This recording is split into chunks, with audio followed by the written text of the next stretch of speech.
भगवान तो गणिका का भी उद्धार किए, भगवान भेद नहीं किए ना कहीं पे, क्यों भेद भगवान की डिक्शनरी में नहीं है, आपकी डिक्शनरी में है भेद, आपकी डिक्शनरी में भेद है, भगवान की डिक्शनरी में कोई भेद नहीं है। ठीक है, चलते हैं आज की कथा की ओर। अभी तक हम लोग भगवान की बाल लीलाओं का चर्चा कर रहे थे, आगे चलते हैं कि शिव जी क्या सुनाते हैं पार्वती जी को। बाल चरित हरि बहुविधि कीना, अति आनंद दासन कह दीना। कछुक काल बीते सब भाई, बड़े भये परिजन सुखदाई। चूड़ा करन कीन गुरु जाई, विप्रन पुनि दक्षिणा बहु पाई। परम मनोहर चरित अपारा, करत फिरत चारु सुकुमारा। मन क्रम बचन अगोचर जोई, दशरथ अजिर बिचर प्रभु सोई। भोजन करत बोल जब राजा, नहीं आवत तजि बाल समाजा। कौशल्या जब बोलन जाई, ठुमुक ठुमुक प्रभु चल ही पराई। निगम नेति सिवांत न पावा, ताहि धरे जननी हटि धावा। धूसर धूरी भरे तनु आए, भूपति बिहसी गोद बैठाए। भोजन करत चपल चित, इत उत अवसर पाई। भागी चले किलकत मुख, दधियोदन लपटाई। सियावर रामचंद्र भज जय शरणम, जय सिया राम जय जय सिया राम, जय सिया राम जय जय सिया राम। बाल चरित हरि बहुविधि कीन्हा, अति आनंद दासन कह दीना। भगवान बहुत प्रकार से बाल लीलाएं कर रहे हैं जो सभी सेवकों को आनंद देने वाली है। कुछ समय बीतने पर चारों भाई बड़े होकर कुटुंबियों को सुख देने वाले हुए। तब गुरुजी ने जाकर चूड़ा कर्म संस्कार कराया। ब्राह्मणों ने फिर बहुत सी दक्षिणा पाई। चारों सुंदर राजकुमार बड़े ही मनोहर अपार चरित्र करते फिरते हैं। जो मन वचन और कर्म से अगोचर है, वही प्रभु दशरथ जी के आंगन में विचर रहे हैं। देखो बार बार इस बात को बोला जा रहा है, भगवान कौन है कि जो प्रभु मन वाणी और कर्म से अगोचर है। मन से जिनके बारे में जाना नहीं जा सकता, वचन से जिनके बारे में जाना नहीं जा सकता, और कर्म से जो प्राप्त नहीं हो सकते। लोग कहते हैं ना कि कर्म से, मैं तो अपना कर्म, वर्क इज वर्शिप, कर्म से भगवान को प्राप्त नहीं किया जा सकता है। क्लियरली जो अगोचर है, जिनको प्राप्त नहीं किया जा सकता, वो प्रभु क्या कर रहे हैं, दशरथ जी के आंगन में विचर रहे हैं। भोजन करने के समय राजा बुलाते हैं, तब वे अपने बाल सखाओं के समाज को छोड़कर नहीं आते। जब भोजन के लिए बुलाते हैं, जैसे आजकल के बच्चे आते नहीं है, वैसे ही भगवान भी जब बाल सखाओं के साथ क्रीड़ा करते थे तो भोजन के बुलाते थे, तब भी नहीं आते। दशरथ जी सबको बुला रहे हैं। कौशल्या जी जब बुलाने जाती है, तब प्रभु ठुमक ठुमक भाग चलते हैं। जब कौशल्या जी बुलाने आती है तो भगवान ठुमक ठुमक करके दौड़ने लगते हैं आगे आगे। जिनका वेद नेति नेति इतना ही नहीं कहकर निरूपण करते हैं, और शिवजी ने जिनका अंत नहीं पाया, माता उन्हें हठपूर्वक पकड़ने के लिए दौड़ती है। बोलते हैं वेद भी जिनका, माता पीछे दौड़ रही है, भगवान ठुमक ठुमक कर करके भाग रहे हैं आगे। और बोलते हैं वेद जिनका नेति नेति कहकर हाथ खड़े कर देते हैं, बोले इतना नहीं, इतना ही नहीं, इतना ही नहीं, मतलब थोड़ा सा, थोड़ा कुछ जान पाते हैं वेद भी। बोले वे प्रभु शिव जी जिनका अंत नहीं जान पाया आज तक, शिव जी भी नहीं जान पाए, बोले भैया भगवान का आदि क्या है और अंत क्या है, उन प्रभु को हठपूर्वक कौशल्या जी पकड़ने दौड़ती है। क्यों? हरि व्यापक सर्वत्र समाना, प्रेम ते प्रकट होई मैं जाना। प्रेम से भगवान प्रकट हो जाते हैं, प्रेम के वशीभूत हो जाते हैं हरि। फिर शरीर में धूल लपेटे हुए आए और राजा ने हंसकर उन्हें गोद में बिठा लिया। भगवान धूल मिट्टी से भरे हुए थे एकदम, और राजा ने, दशरथ जी ने उनको, भगवान को गोद में बिठा लिया। भोजन करते हैं पर चित्त चंचल है, अवसर पाकर मुंह में दही भात लपटाए किलकारी मारते हुए इधर उधर भाग चले जाते हैं, जैसे कि सामान्य बालक करते हैं, क्योंकि वात्सल्य सुख मांगा था इन दोनों ने। तो जैसे सामान्य बच्चा करता है, ऐसे ही भगवान क्या दही भात लेकर के मुंह में डालते हैं और इधर उधर भाग रहे हैं। एक कौर लेते हैं, फिर इधर भागते हैं, उधर भागते हैं। कितनी सुंदर लीला है, आनंद देने वाली लीला है कि भगवान कभी इधर भाग रहे हैं, कभी उधर भाग रहे हैं। आगे देखते हैं और क्या होता है।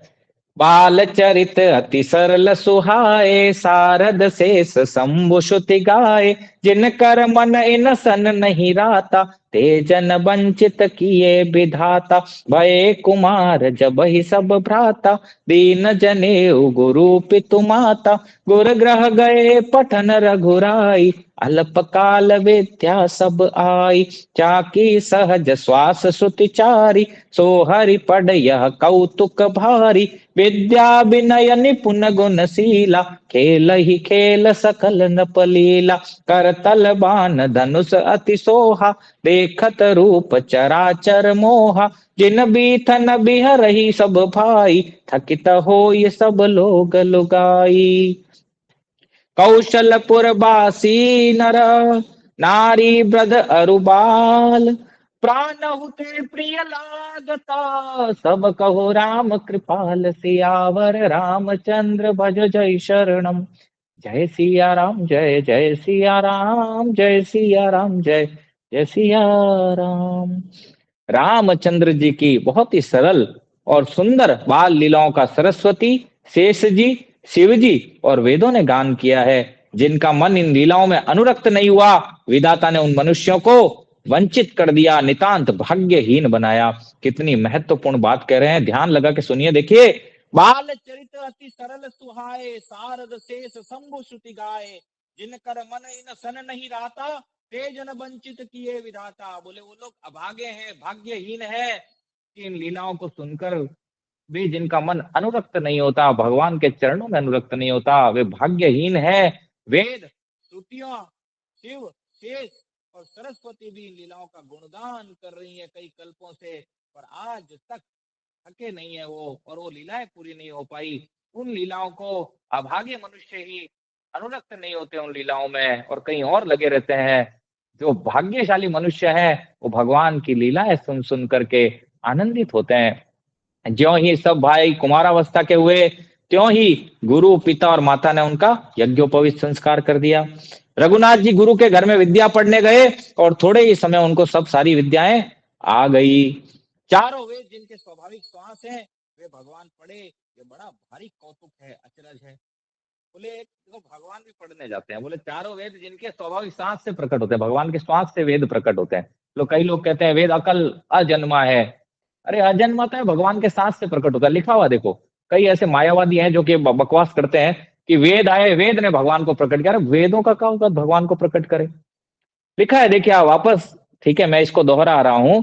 जाकी सहज श्वास श्रुतिचारी, वेदों को श्रुति बोलते हैं, ठीक है, कि ये चारों वेद भगवान के श्वास से प्रकट होते हैं। सो हरि पढ़ यह कौतुक भारी। बोले कितने अचरज की बात है कि वो हरु जिनके सांस से वेद प्रकट होते हैं, वे हरि पढ़ने के लिए जा रहे हैं।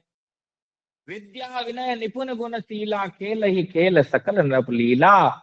जो कि विद्या विनय गुण और शील में बड़े निपुण हैं, और सब राजाओं की लीलाओं के ही खेल खेलते हैं। भगवान ही तो खेल खेल रहे हैं, गेम है उनके लिए सारा कुछ।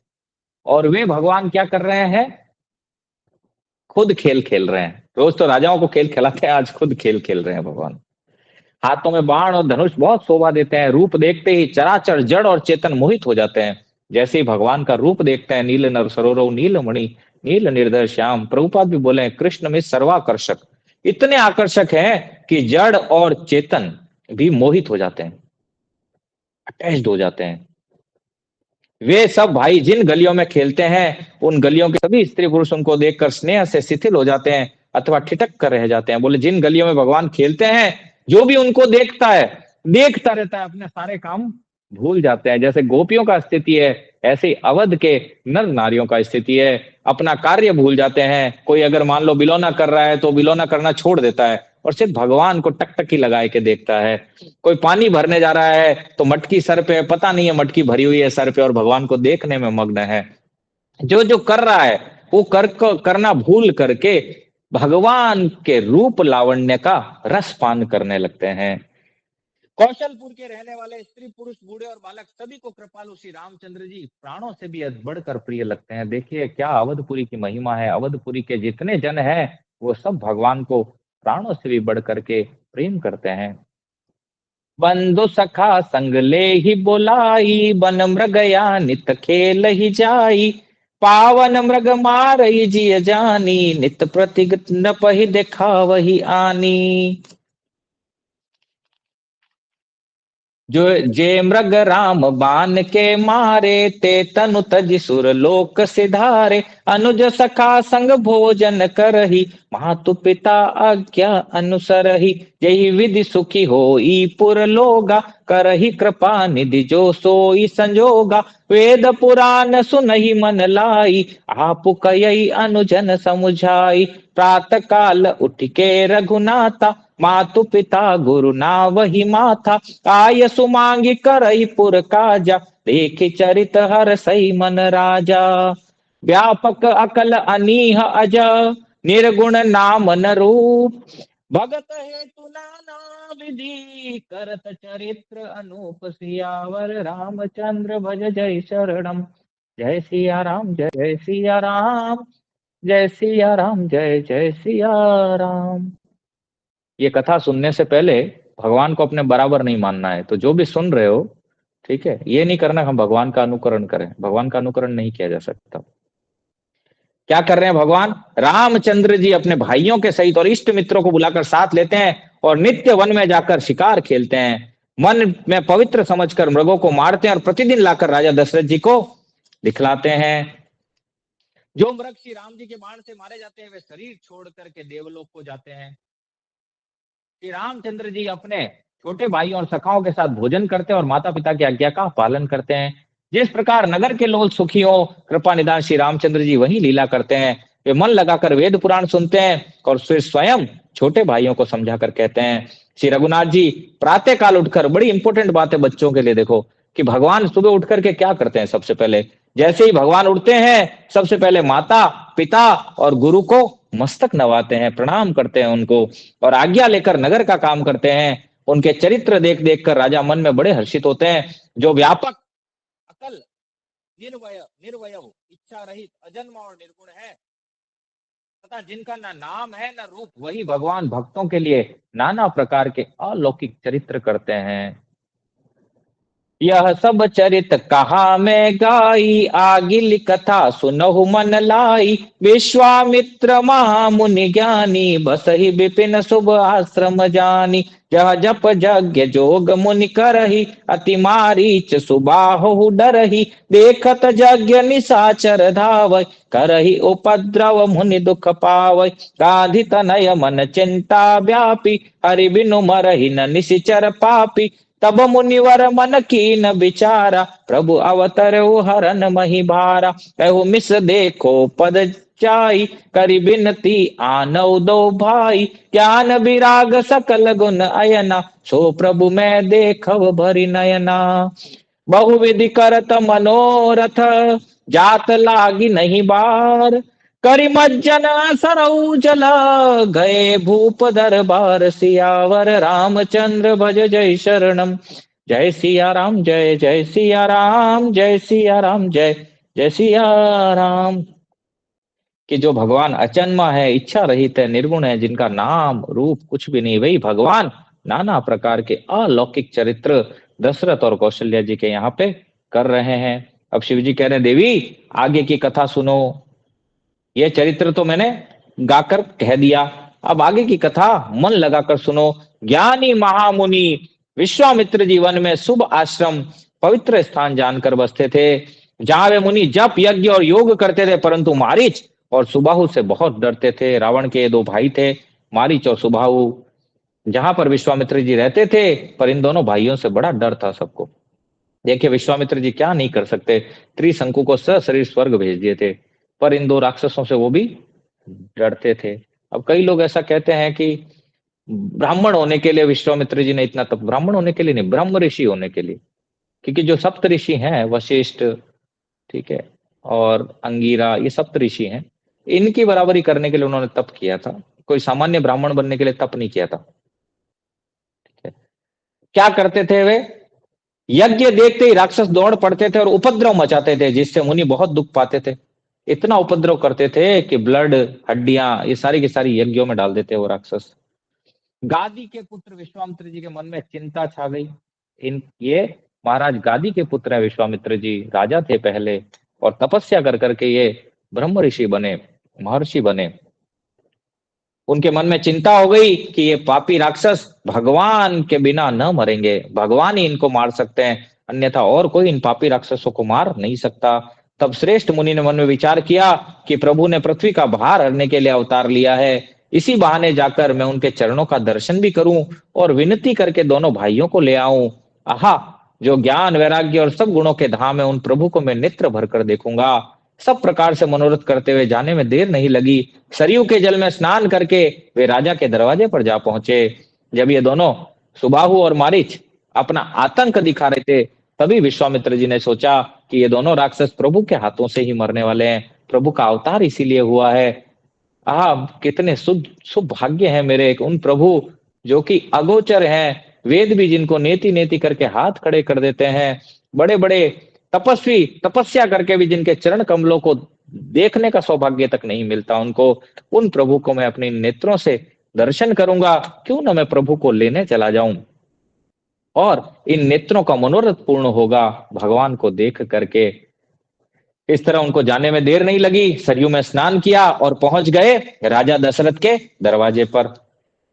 मुनि आगमन सुना जब राजा, मिलन गयौले विप्र समाजा, करि दंडवत मुनि ही सन्मानी, निज आसन बैठा रही आनी, चरण पखारी कीनी अति पूजा, मौसम आज धन्य नहीं दूजा, विविध भांति भोजन करवावा, मुनि बर हृदय हरस अति पावा, पुनि चरणनि मेले सुतचारी, राम देखी मुनि देह बिसारी, भये मगन देखत मुख शोभा, जनु चकोर पूरन शशि लोभा, तब मन हरसि बचन कहराऊ, मुनि असी कृपा न कीन हुकाऊ, कही कारण आगमन तुम्हारा, कयहु सुकरत न लावऊ बारा, असुर समूह सुता सता वही मोही, मैं जाचन आयहु नृप तोहि, अनुज समेत देहु रघुनाथा, निशिचर बद में होब सनाथा, देहु भूप मन हर्षित,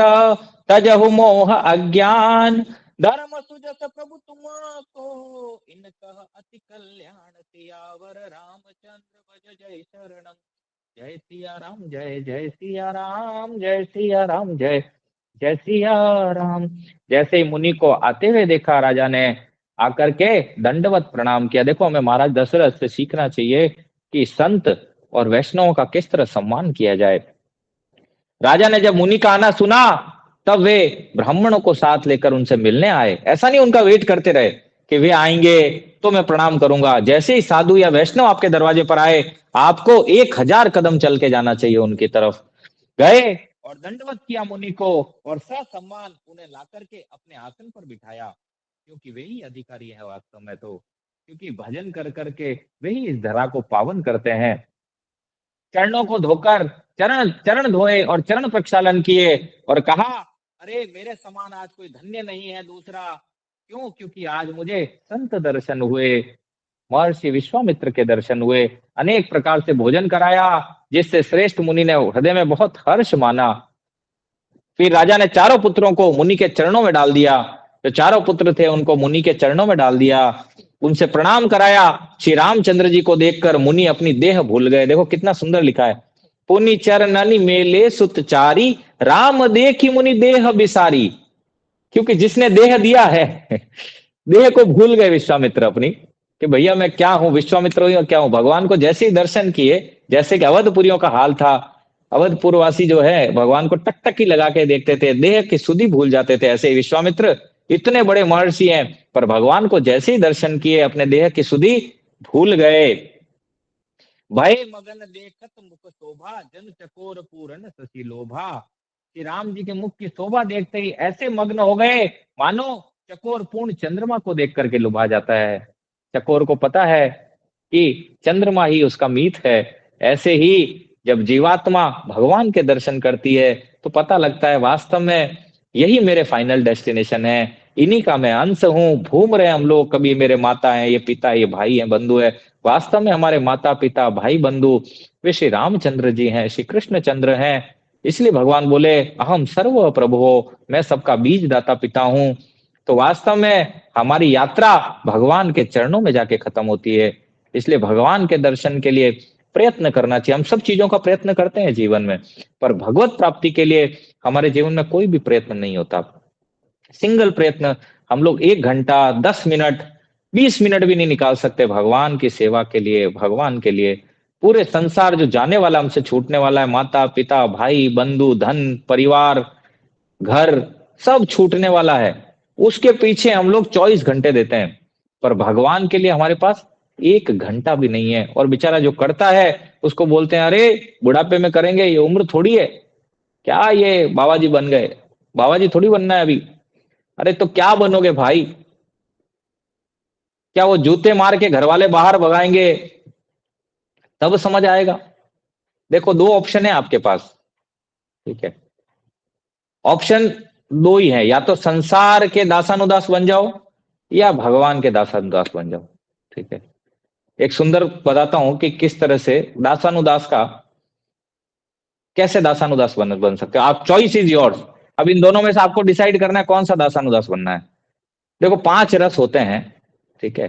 शांत रस, दास्य, सख्य, वात्सल्य और माधुर्य, ये 5 रस होते हैं। ये 5 रस संसारी को भी मिलते हैं और आध्यात्मिक क्षेत्र में होते हैं उसको भी 5 रस मिलते हैं। श्रेष्ठों का जो रसों में जो सबसे श्रेष्ठ रस है वो है माधुर्य रस, ठीक है? इसलिए हम लोग गौड़िया जो है वो माधुर्य रस की उपासना करते हैं, श्रीमती राधा रानी की, राधा रानी की दासी होना, हई व राधा दासी, इसकी उपासना हम लोग करते हैं, जो कि माधुर्य में श्रेष्ठ उपासना पद्धति है। तो जीव जब पैदा होता है, बड़े ध्यान से सुनना, देखो, जीव जब पैदा होता है तो वो शांत रस में पैदा होता है। सबसे पहले शांत रस में वो पैदा होता है। शांत रस में वो माँ का दुग्ध पीता है, माँ का दूध पीता है और पुष्ट होता है। पुष्ट होने के बाद वो दास्य रस में जाता है, माँ की सेवा करता है। जैसे बच्चा बड़ा होता है थोड़ा सा, तो माँ कहती है, लो बेटा ग्लास लेके आ, जल का लोटा लेके आ, और उस बच्चे को सिर्फ माँ की आवश्यकता होती है। उस समय संसार से कोई लेन देना नहीं है, उसको करोड़ों रुपए दे वो लेगा नहीं, उसे माँ का दूध चाहिए सिर्फ। इसलिए माँ दूध पिलाती है, माँ का कहना मानता है वो। यस और नो, हाथ खड़ा करके बताओ। यही होता है ना? शांत रस में दूध पीता है बच्चा और माँ के कहना मानता है, वो पिता का भी नहीं मानता इतना जितना माँ का मानता है। वो माँ से अलग नहीं होना चाहता। पिता बोलते घुमा के लाता हूँ, थोड़ी देर में रोएगा, माँ माँ के पास छोड़ दो मुझे। हाँ, यही होता है ना, ठीक है? तो यही होता है। तो इस शांत रस में वो माँ का दूध पी करके पुष्ट होता है और दास्य रस में जाता है। दास्य रस में जाने के बाद थोड़ा बड़ा होता है, बड़ा होने के बाद वो स्कूल कॉलेज में जाता है, स्कूल कॉलेज में जाता है तो उसको सख्य रस मिलता है। फिर वो माँ के प्रति कृतज्ञता भूल जाता है। यहाँ तो वो दूध पीता है इसलिए उसको माँ के प्रति ऋणी रहता है वो, इसलिए माँ की सेवा करता है। अरे माँ मुझे दूध पिलाती है, दूध पिलाने से मैं पुष्ट होता हूँ, मुझे शक्ति मिलती है, इसलिए वो माँ की सेवा करता है। लेकिन जैसे ही सख्य रस में जाता है वो माँ बाप को भूल जाता है, माँ बाप उसे दुश्मन लगने लगते हैं। माँ बाप लगते हैं, अरे ये तो हिटलर है, मेरे मित्र ज्यादा बेटर है, क्योंकि सख्य रस लग जाता है उसको। सखा बढ़िया लगने लगते हैं उसको, माता पिता बाकी कोई अच्छा नहीं लगता। जैसे फ्रेंड्स करते हैं वैसे वो करता है। सही है या गलत है? होता है नहीं होता? सभी के साथ हुआ ना ये? हाथ खड़े करो, हुआ या नहीं हुआ सबके साथ? सबके साथ हुआ, ये कॉमन है, ठीक है? इसके बाद सखा अच्छे लगने लगते हैं। फिर क्या होता है? थोड़ा बड़ा होता है, अच्छे सखा मिल, ठीक है, सखा अच्छे मिलते नहीं है, बहुत फॉर्चुनेट होता है जिसको सखा अच्छे मिलते हैं। नहीं तो दोस्त दोस्त होते हैं, दोस्त दोस्त नहीं होते, ठीक है? वो सारे गलत काम की शिक्षा देते हैं, चल ऐश करते हैं, शराब पीते हैं, मांसाहार करते हैं, गलत काम करते हैं, ये शिक्षा देंगे। तो दोस्त दोस्त होते हैं। वो दोस्त जो है, अगर उसको दोस्त मिल जाए दोस्त के रूप में, तो क्या होता है? फिर वो, ठीक है, नौकरी प्राप्त कर लेता है। नौकरी प्राप्त करके बढ़िया सैलरी हो जाती है, हेल्थ बढ़िया हो जाता है, हेल्थ पे बहुत फोकस करता है, जिम जाएगा, बढ़िया बढ़िया चीजें खाएगा कि नहीं, बस मुझे बॉडी बनानी है। बॉडी बना के 5 अक्षरों की, 5, ठीक है, 5 अंकों में उसकी सैलरी हो जाती है। सैलरी होते ही फिर उसको याद आता है, पुनः माता पिता याद आते हैं, अरे मेरे माता पिता ने मुझे पढ़ाया इसलिए नौकरी लगी, अब मैं माता पिता की सेवा करूंगा। अब वात्सल्य रस में आ जाता है वो। वात्सल्य रस में क्या होता है? वात्सल्य रस का मतलब होता है सेवा करना, जैसे झाड़ू लगाना, पोछा लगाना, माता पिता को धन देना, दीज ऑल आर वात्सल्य। वात्सल्य रस में आ जाता है वो। वात्सल्य रस में जब आता है तो माता पिता देखते हैं अब कमाने भी लगा है, लड़का दिखने में भी अच्छा है, अब इसकी शादी कर देते हैं। या लड़की दिखने में अच्छी है तो अब लड़की की शादी कर देते हैं। तो जब शादी हो जाती है तो वो आ जाता है माधुर्य रस में।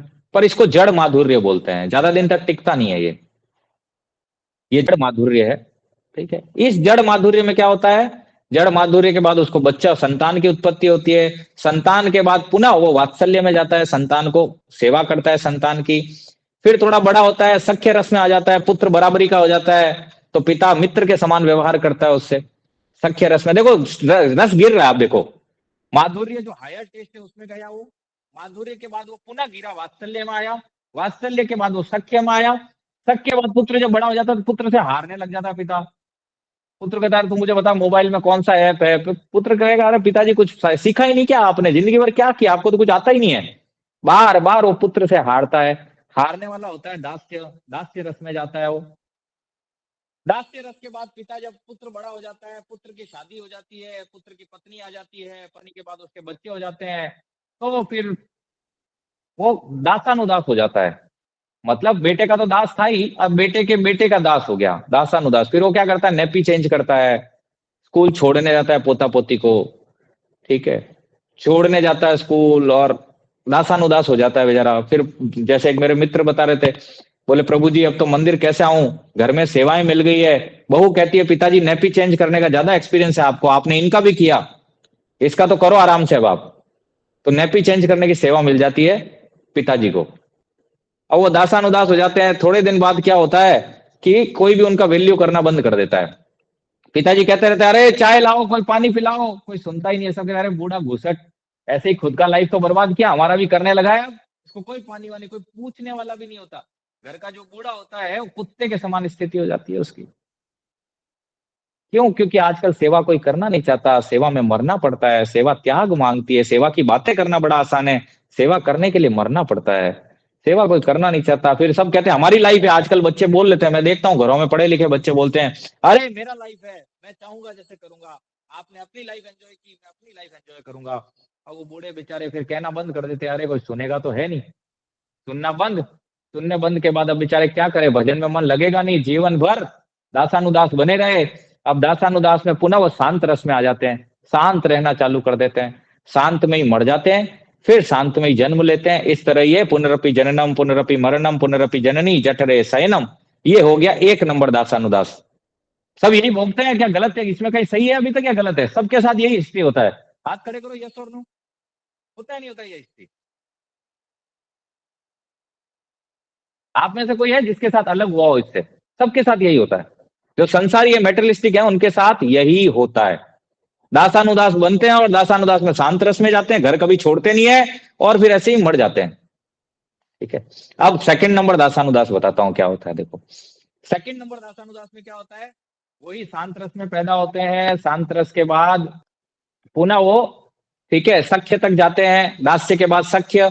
सख्य में क्या होता है, इसको बढ़िया मित्र मिल जाते हैं, कोई अच्छे मित्र मिल जाते हैं, कृष्ण कॉन्शियस वाले, कोई इस्कॉन वाला गीता बांटने वाला आ गया, ठीक है, कोई बढ़िया मित्र मिल गया जो भजनानंदी है, जो मंदिर जाता है, ऐसा मित्र मिल गया।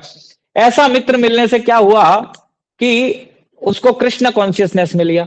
कृष्ण कॉन्शियसनेस मिला तो यहां से उसका जीवन बदल जाता है। यहां वो क्या करता है, माता पिता की सेवा करता है वात्सल्य में, परंतु वो भगवान की सेवा भी साथ में करता है। क्या करता है, भक्तों का संग करेगा, भक्तों का संग करेगा तो भक्त कहेंगे अरे मंदिर में सेवा है, मंदिर ले जाएंगे उसको संडे की संडे लव फीस्ट में, मंदिर जाकर के वो झाड़ू लगाएगा, भगवान की सेवा करेगा, वैष्णवों को प्रसाद खवाएगा, उससे उसके पुण्य बढ़ेंगे। भाई पुण्य तो थे यहाँ पे, जैसे वो जब वो स्कूलिंग कर रहा था सख्य रस में, तो सख्य रस में उसने पुण्य किए, पुण्य के प्रभाव से उसको अच्छे मित्र मिले, अच्छा भजनानंदी मित्र मिलना, ये पुण्य का प्रभाव है। गोस्वामी तुलसीदास जी बोले सुत दारा और लक्ष्मी तो पापी के भी होए, संत मिलन और हरि कृपा तुलसी दुर्लभ दोए। ये दुर्लभ वस्तुएं पुण्य संचय से मिलती है। पुण्य संचय हुए तो अच्छा मित्र मिला, अच्छा मित्र मिला तो मंदिर ले गया, मंदिर ले जाकर के उसने दिखाया देखिए राधा गोविंद है, ये Krishna is the supreme personality of godhead, उससे उसको कन्विक्शन भी आ जाता है। क्यों? क्योंकि पुण्य तो है, इसीलिए समझ में आ जाता है। भगवान बोले भी हैं कि वासुदेवम सर्वमिति स महात्मा सुदुर्लभ, कोई जान ले ये मैं ही सभी कारणों का कारण हूं, हे अर्जुन वो महात्मा सुद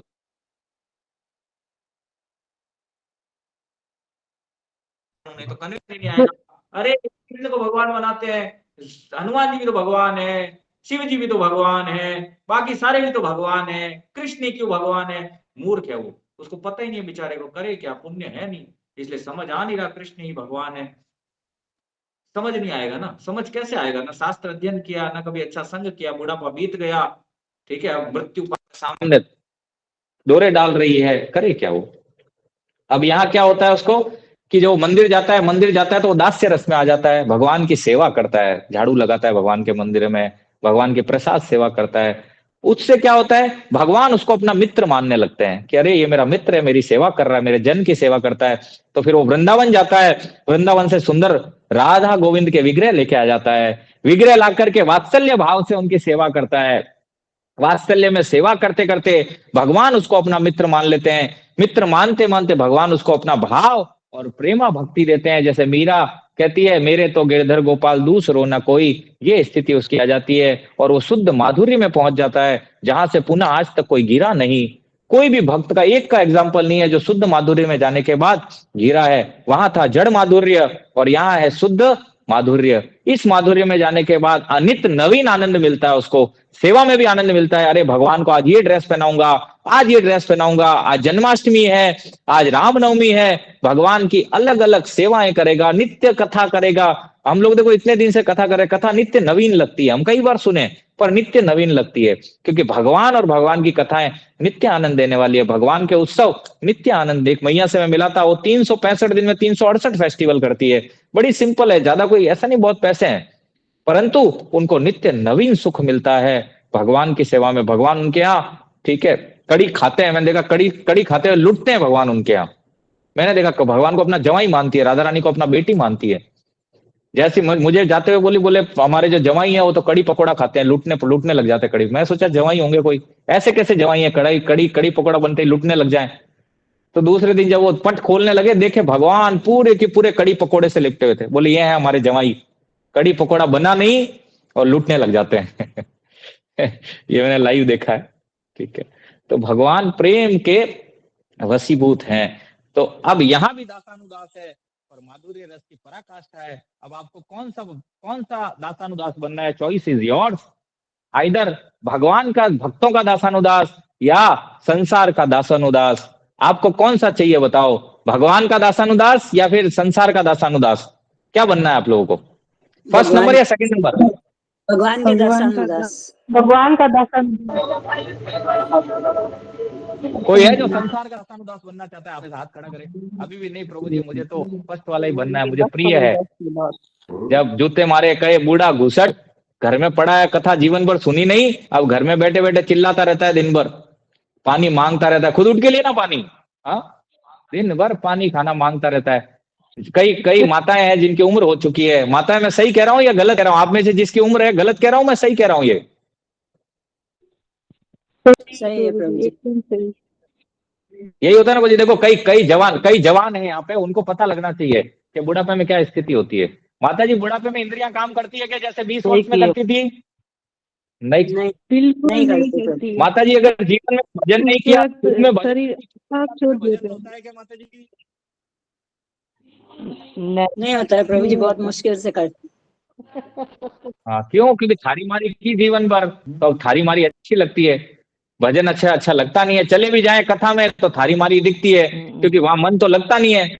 वो जात कथा में भी इसलिए जाते हैं कि घर वाला निकाल दे, जाओ रोज रोज अति बेटर हो, घर रमाई ने बैठ दिन भर निकलो, तो बाहर निकल कर जाओ, नहीं कथा रमाई जाओ।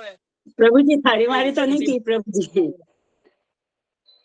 आपने नहीं की माता जी, मैं मैक्सिमम ये बात करता हूँ, आपकी नहीं कर रहा जी जी, पर्टिकुलर में। नहीं नहीं, जी जी, मैं वो ठीक है, तो पता है संसार, प्रभु जी। मैं लेकिन एक संसार बात की मैं, बात कर रहा हूँ माता जी, आपकी किसी पर्टिकुलर जी जी किसी जी जी पर्टिकुलर की बात नहीं कर रहा मैं, संसार की बात जी कर रहा हूँ जो संसार में होता है। यही होता है, सबके साथ यही होता है, आप अपने आसपास देख लीजिए। ठीक है, तो अब आपका चॉइस भगवान आपको दिए हैं, आपको कौन सा दासानुदास बनना है, फर्स्ट वाला या सेकंड वाला, ये चॉइस आपकी है। भगवान इसमें कहीं पर भी इंटरफेयर नहीं करेंगे। ठीक है, अब आपको शांत रस में मर के शांत रस में जन्मना है, बार बार बार बार बार बार उसी में मरना जन्मना है, तो आपकी इच्छा है। भगवान कभी नहीं कहेंगे आके मेरी गीता पढ़ो, ठीक है, आकर के हरे कृष्ण महामंत्र करो, मुझे भोग लगा के खाओ, भगवान कहीं नहीं कहेंगे। भगवान गीता में कह दिया ऑलरेडी। गीता पढ़ोगे, कोई अच्छा मित्र मिल जाएगा गीता सुनाने वाला, तो समझ आ जाएगा भगवान क्या कहे, नहीं तो फिर ये समझ ही नहीं आएगा, दुर्भाग्यवश। इसलिए शिव जी बोले हैं कि जो भगवान की कथा में रुचि नहीं है, हे पार्वती, वो भाग्यहीन है। दुर्भाग्यशाली हैं बेचारे जिनको वैष्णव नहीं मिले, भगवान के भक्त नहीं मिले। भगवान के भक्त मिलते तो जीवन सुधर जाता, पर जीवन में भक्त आए नहीं। ऐसे ही लोग आए जो संसार का ज्ञान देते रहे, भगवान का ज्ञान नहीं देते रहे।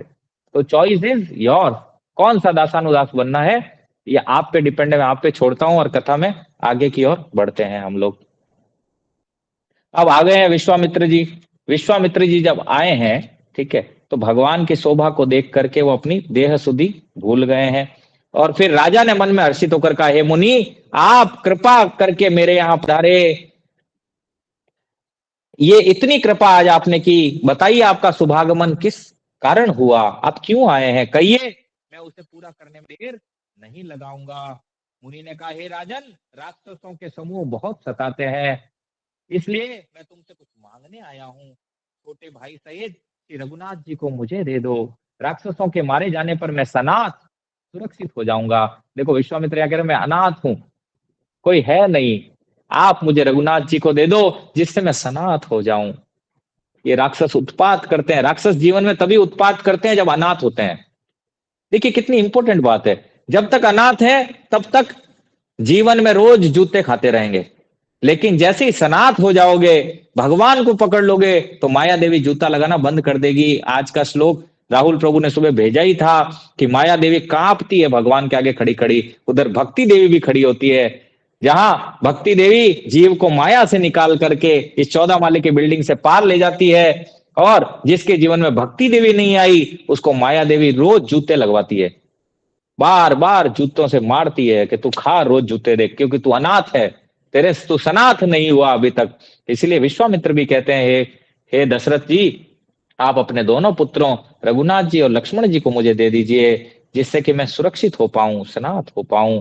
हे राजन, प्रसन्न मन से इनको दो, मोह और अज्ञान को छोड़ दो। हे स्वामी, इससे तुमको धर्म और सुयश की प्राप्ति होगी और इनका परम कल्याण होगा। देखो कितनी पुत्रों को मांग दिया, सोचो क्या होगा। दशरथ जी का वात्सल्य मांगे थे भगवान से, और यहाँ मुनि लेने आ गए दोनों को, कितना अद्भुत है। तो इसीलिए बोले हैं कि इससे तुम्हारा धर्म और सुयश दोनों बढ़ेगा। हे राजन, मुझे दे दो इनको, इसी में आपका कल्याण है। यही कहते हुए मैं आज की कथा को यहीं पे विराम देते हैं। हम पुनः आगे की कथा देखेंगे कल कि दशरथ जी का क्या हाल है भगवान को देते समय।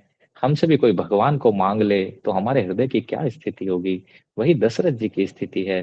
तो आगे की कथा की ओर हम लोग कल प्रस्थान करेंगे। आज की कथा को यहीं पर विराम देते हैं। वांछा कल्पतरुभ्यश्च कृपा सिंधुभ्यश्च पतितानां पावनेभ्यो वैष्णवेभ्यो नमः नमः। कोई प्रश्न है आप लोग पूछ सकते हैं, अन्यथा यहीं पर विराम करते हैं। कोई प्रश्न आप लोगों के, शंका समाधान, टीका टिप्पणी कुछ? कुछ लोगों के हाथ खड़े हैं, नीता माता जी, विलास माता जी, गीता माता जी, ललिता माता जी, रेणु माता जी, कोई प्रश्न किसी तरह का? ये थम्स पटाखे आ रहे हैं अच्छा है, बट प्रश्न भी पूछने चाहिए। हरे कृष्णा प्रदीप, दंडवत प्रणाम। प्रदीप हरे कृष्णा प्रसन्न तो प्रभु। नहीं है, लेकिन एक बार एक लेक्चर में अमोघ लीला प्रभु जी के लेक्चर में सुना था कि उनका कहना था कि जो वशिष्ठ मुनि है, ये भी जो से मारीच जो ऋषि है, तारका जो थे, इनका वो वध कर सकते थे मंत्रोच्चारण से, लेकिन उनका कहना ये था कि उनका वध या मंत्रोच्चारण से करने के लिए उनको उसके लिए क्रोध उत्पन्न करना पड़ता अपने आप में, जो कि ब्राह्मण का कार्य नहीं होता। यानी इसलिए उन्होंने क्या कि राम जी की हेल्प ली थी, ताकि यानी कि उनकी तपस्या क्या हो कि भंग, यानी कि उन्होंने जीवन में जो भी पुण्य अर्जित किए हैं वो उनके नष्ट ना हो। क्षत्रिय का कर्म ही होता है कि उद्धार करना, तो इस पे थोड़ा सा। प्रभु जी वो सही कह रहे हैं। देखो अमोघ लीला प्रभु ठीक कहे हैं, परंतु देखो ये सारे राक्षस ना कहीं वरदान प्राप्त थे प्रभु। अगर मर सकते तो विश्वामित्र खुद भी मार सकते थे ना।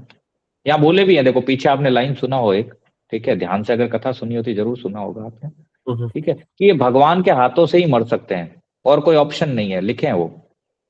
नहीं तो इससे पहले क्या राक्षसों को मारे नहीं है ऋषि? मारे हैं, कई सारे एग्जाम्पल्स हैं ऐसे, ठीक है, परंतु ये उनके हाथों से मारे नहीं जा सकते थे। और आनंद देने के लिए, भगवान आनंद देने के लिए आते हैं इस धाम पर।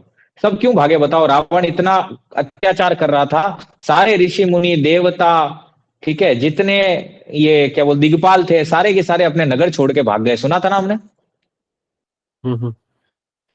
क्या वो श्राप से मारने ब्रह्मा जी नहीं मार सकते थे, शिव जी नहीं मार सकते थे? पर वो नहीं मार सकते। क्यों? क्योंकि सब के हाथ बंधे हुए हैं। आप समझे? सभी स्वतंत्र नहीं है प्रभु, भगवान स्वतंत्र हैं, बाकी कोई भी स्वतंत्र नहीं है, परतंत्र है। वो ऋषि मुनि ले लो, ज्ञानी ले लो, शिव जी ले लो, ब्रह्मा जी ले लो, दीज ऑल आर परतंत्र, स्वतंत्र नहीं है ये सब। वरदान दे सकते हैं ये, लेकिन देखो वरदान भी कैसे दिए, कोई ऑप्शन ही नहीं है मरने का। अब मनुष्य के हाथ से मरेंगे, बताओ क्या करें मनुष्य के हाथ में? यस, देखो हाँ प्रभु जी डाल भी दिए। तब मुनिवर मन कीन विचारा कि प्रभु ही मार सकते हैं इनको, और कोई मार नहीं सकता। नहीं तो भगवान को आने की आवश्यकता नहीं है ना प्रभु, ये मुनि ही मार देंगे। और दूसरा, इनकी तपस्या भी कम होती है प्रभु, अगर ये मारेंगे भी तो अपने तप बल नष्ट होगा। ठीक है, और ये कहना चाह रहे थे प्रभु जी। हाँ पर है प्रभु जी, पर चांसेस आर लेस। इन राक्षसों को नहीं मारा जा सकता। एक एक वरदान प्राप्त है प्रभु, ऐसे ऐसे वरदान है सोच नहीं सकता कोई, मारे नहीं जा सकते। अन्यथा जन कल्याण के लिए तो ब्राह्मण और ऋषि भी तो जन कल्याण करते हैं ना, इनको मारने में तो जन कल्याण है। जब क्षत्रिय एलिजिबल नहीं है मारने के लिए तो ठीक है, जन कल्याण के लिए खुद भी कर सकते हैं, पर वो कर नहीं सकते ऐसा, क्योंकि सब परतंत्र हैं प्रभु, स्वतंत्र नहीं है इनमें से। आप देखिए जब सारे के साथ जब धरती मैया जाती है शिवजी और ब्रह्मा जी के पास, क्या शिवजी ब्रह्मा जी एलिजिबल नहीं है मारने के लिए? फिर भी वो कह रहे हैं कि हे देवी, हम सब जिनके दास हैं, तुम जिनकी दासी हो, हमें उनके पास चलना चाहिए, क्योंकि और कोई उपाय नहीं है रावण को मारने का। उसके जो